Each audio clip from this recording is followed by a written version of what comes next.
MIM पक्षाचे नेते तथा माजी खासदार इम्तियाज जलील यांनी आज धुळ्यात पत्रकार परिषद घेत भाजप सरकारवर चौफेर हल्ला चढवला। निवडणुकीनंतर ज्या अधिकाऱ्याकडे आपण तक्रार केली तोच अधिकारी विजयी भाजप उमेदवाराचा ओएसडी बनल्याचा खळबळजनक आरोप करत त्यांनी प्रशासकीय यंत्रणेच्या गैरवापराचा मुद्दा उपस्थित केलाय। याचबरोबर वक्फ बोर्डाचा कारभार भ्रष्टाचारानं बरबटला असून सर्वोच्च न्यायालयानं या प्रकरणी चौकशी केल्यास बोर्डाचे अध्यक्ष आणि सदस्य तुरुंगात जातील असा घणाघात देखील केलाय।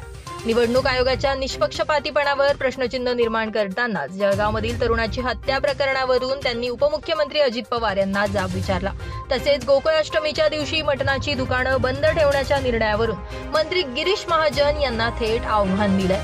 भाजपचा कोणताही नेता उठून काहीही बंद करेल हे आम्ही खपवून घेणार नाही असा इशारा देखील यावेळी एमआयएम पक्षाचे नेते तथा माजी खासदार इम्तियाज जलील यांच्याकडून देण्यात आलाय।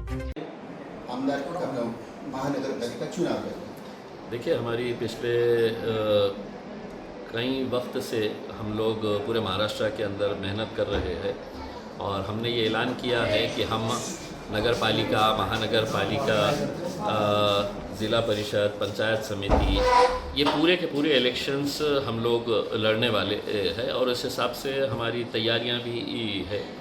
आपका जो दूसरा सवाल था कि आमदार साहब चले गए, देखिए, लोग आते हैं, लोग जाते हैं, राजनीति के अंदर, राजनीतिक पार्टियों के अंदर ये सिलसिला जारी रहता है। तो अहम बात यह है कि पब्लिक आपके साथ है क्या करके, तो पब्लिक मजलिस के साथ हमेशा रही है। धुलिया में पिछले टाइम भी आपने देखे थे और ये इलेक्शन में भी कितनी बड़ी तादाद के अंदर लोग मजलिस के साथ खड़े हुए थे। जीत और हार एक अलग बात होती है उसमें, लेकिन हमारी जद्दोजहद, हमारी लड़ाई जारी रहेगी और मजबूती के साथ हम लड़ेंगे इलेक्शन। सर, ऐसा सवाल है, देखिए, हम सीटों के आंकड़े तो मैं अभी बता नहीं सकता हूँ, लेकिन हम यकीनन बहुत मजबूती के साथ सिर्फ धुलिया के ताल्लुक से ही नहीं, हम पूरे महाराष्ट्र के अंदर इलेक्शंस बड़ी मजबूती के साथ हम लड़ेंगे, ज़्यादा से ज़्यादा सीटें लड़ाएंगे। और जो एक लोगों के अंदर भ्रम था कि मजलिस जो है सिर्फ वो चंद शहरों के हद तक सीमित है, मैं आज जब निकलता हूँ महाराष्ट्र के दौरे के ऊपर तो छोटे छोटे गाँवों के अंदर भी लोगों ने है तो मजलिस की शाखाएं खोल के रखी हुई है, तो लड़ेंगे पूरा। ये सोच जो है कि मजलिस को खड़ा किया जाएगा और उसका फ़ायदा उठाया जाएगा करके, उसमें एक दौर था कि जहाँ पर हम पूरे महाराष्ट्र के अंदर सिर्फ एक लोकसभा की सीट लड़े थे तो भी हम पे इल्ज़ाम आया था कि नहीं साहब आप क्यों लड़े हैं करके। लड़े तो जीते हमने, और जब विधानसभा का इलेक्शन आया तब भी हमारे ऊपर ये इल्ज़ाम लगाया गया है।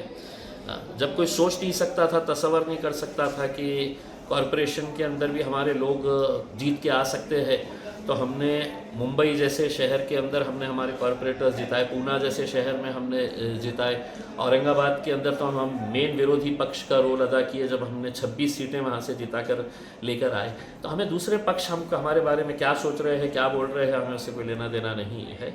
हम हमारी रणनीति जो है और हमारी राजनीति के हिसाब से हम इलेक्शन लड़ेंगे। सर, हमारे पास एकला चलो का ही नारा है।